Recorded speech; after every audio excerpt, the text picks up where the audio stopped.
लगातार आप अगर तीसरी बार भी जनता के बीच में bulldozer and law and order ही लेकर जाएंगे तो 10 साल में भी सुधार नहीं पाए क्या? Good question, you are a good question. Law and order आपके लिए छोटा विषय है। नहीं, सुधार नहीं पाए भाई, अब तक तो दुरुस्त हो जाना चाहिए था। वो ये कह रहे हैं कि इस बार भी यही मॉडल लेके जा रहे हैं, bulldozer, surrender, encounter. Ongoing process है। जिस दिन गुंडे गुंडागर्दी करना बंद कर देंगे उस दिन हम उनका इलाज करना बंद कर देंगे। अभी तो फिलहाल तरीका यही है जी। अगर कोई इस तरह का काम करेगा, कानून व्यवस्था से खेलेगा, दिन के उजाले में किसी का कत्ल करेगा, तो माफ कीजिए उसको नहीं बख्शा जाएगा। इनकी सरकारों में ऐसा होता होगा, हमारे में नहीं कि आप लोग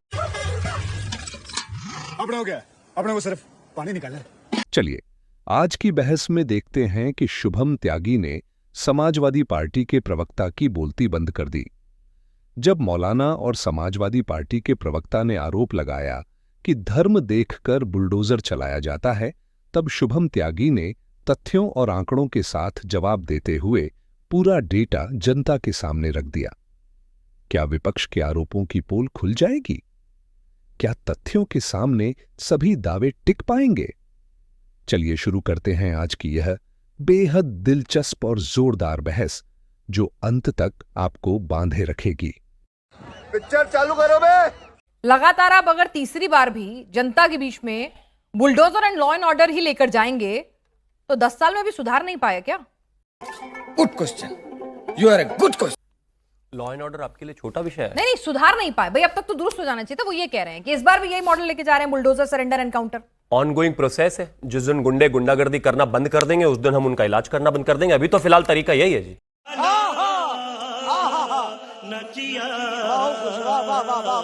और किसी को इस बात में कोई गलतफहमी रहनी नहीं चाहिए कि ये नहीं होगा। अब आज की घटना पर आते हैं। एक हिंदू बच्चा जिसको एक मुस्लिम ने कहा कि तुमने कभी बकरे की कुर्बानी देखी है? उसने कहा नहीं देखी। कहता आओ दिखाते हैं आपको। अंदर जाकर उसको चाकू मारा और घुमा दिया और उसको वहीं का वहीं खत्म कर दिया। What the fuck? ये है हमारे आंखों के सामने डरा हुआ मुसलमान, माइनॉरिटी, जिसको बहुत परेशानी है, जिसको बहुत प्रताड़नाएं हैं, जिसको बहुत तंग किया जाता है इस देश में। वो इतना डरा हुआ है कि वो चाकू मार दे रहा है। वो इतना डरा हुआ है कि वो पुलिस से भी जो है हमला करने की कोशिश करता है। तुम्हें शर्म है? कुछ शर्म आया है? तुम्हें शर्म है? वो इतना डरा हुआ है कि उसको कानून व्यवस्था का खौफ नहीं है। और फिर लोग कहते हैं कि जब वो पुलिस के ऊपर पत्थर चलाए या पुलिस को मारने का प्रयास करे, नहीं नहीं एनकाउंटर क्यों हो गया, क्या करें उसकी? भाई हमारे पास आरती तो है नहीं, थाली तो है नहीं कि उसकी आरती उतार दे वहीं। अगर कोई इस तरह का काम करेगा, कानून व्यवस्था से खेलेगा, दिन के उजाले में किसी का कत्ल करेगा, तो माफ कीजिए उसको नहीं बख्शा जाएगा। इनकी सरकारों में ऐसा होता होगा, हमारे में नहीं होगा। कि आप लोग अपने हो गया, अपने को सिर्फ पानी निकालना है। देखकर, धर्म जाति देखकर बुलडोजर चलाते हैं और एनकाउंटर करते हैं। नाम भी गिनाए इन्होंने कि कई लोग और हैं। सख्त सजा उनको तो नहीं मिलती, बुलडोजर उनके यहाँ तो नहीं चलता, उनके यहाँ तो एनकाउंटर नहीं होते। कौन बोल रहा है? वो मुस्लिम बोल रहा है या समाजवादी पर? खैर दोनों एक ही तो है, अलग अलग कहाँ है? क्या बढ़िया था गुरु। मतलब अपनी राय, मतलब एक ही है वो, उसमें क्या? सर लॉ एंड ऑर्डर तो मुस्लिम हो, हिंदू हो या किसी भी जाति विशेष से, उससे कोई मतलब नहीं रखता ना। संविधान सबको लॉ एंड ऑर्डर में रहने की और उससे सुरक्षा देने की बात करता है। अच्छा, हमको सिखा रिया है। आप सभी को याद होगा इस क्या कहते हैं, नोएडा में ही खास तौर पर एक त्यागी का प्रकरण हुआ था। वो तो मुसलमान नहीं था, उसके घर पर भी जो है बुलडोजर चला। नंदगोपाल नंदी हमारी सरकार में मंत्री थे, वो तो मुसलमान नहीं थे, उनके ऊपर भी चला। अनिल दुजाना जो थे जिनका एनकाउंटर हुआ, उन पर तो जो है बुलडोजर जब चला वो तो मुसलमान नहीं थे। इसके अलावा कितने लोग हैं जिनकी मैं फहरिस्त गिना सकता हूं आपको।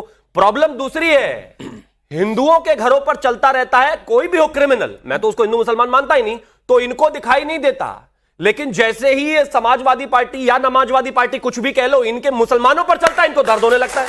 नहीं होगा, आग लगा दी, आग लगा दी, आग लगा दी, आग लगा। ऐसा भाई इनके जमाने में होता होगा। और मैं एक और चीज कहना चाहता हूं, इस प्रदेश की जो पुलिस है वो आजम खां जैसे बकरी चोर की भैंसे ढूंढने के लिए नहीं है भैया। यहाँ ये कानून व्यवस्था मेंटेन करने के लिए। और कोई गुंडागर्दी करेगा तो उसके साथ ऐसे ही सख्ती से पेश आया जाएगा, कोई रियायत नहीं मिलेगी, चाहे वो मुसलमान हो, किसी जाति का हो, किसी धर्म का हो। इसका यही एक इलाज है और यही सही तरीका है। अगर कोई पुलिस के ऊपर हमला करेगा, यही जवाब है उसका। ठीक है सर, एक second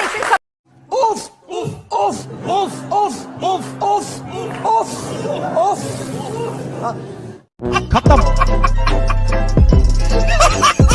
by bye, tata, goodbye, गया।